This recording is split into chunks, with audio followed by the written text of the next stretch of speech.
Црна Гора како регионален лидер во евроинтеграциите може да и помогне на Македонија со тоа што ќе стане 28-та членка на Унијата во 2028 година и со тоа ќе покаже дека ЕУ перспективата на овој регион не е сон, вели црногорскиот претседател Јаков Милатовиќ на денешната официјална посета на државава. Членството на Црна Гора во ЕУ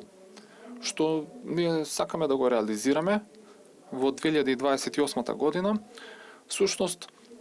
би бил успех не само на Црна Гора, туку и една порака која што би била пратена на сите други држави членки дека реформите се исплаќаат и дека процесот на проширување е жив и дека иднината на целиот регион на Западен Балкан е всушност во Европската унија. Улогата на Црна Гора е да води со сопствениот пример.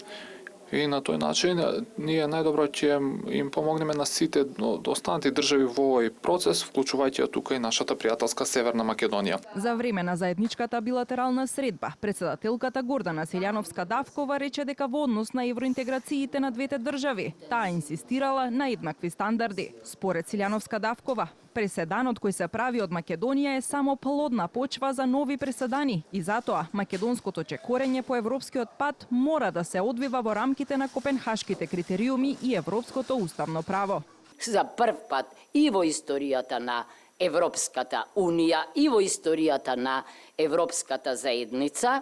се поставуваат за да почнете преговори вакви услови. Јас мислам дека ние по Црна Гора, ако гледаме низ техничка призма, низ призма на скринингот, низ призма на реформските капацитети,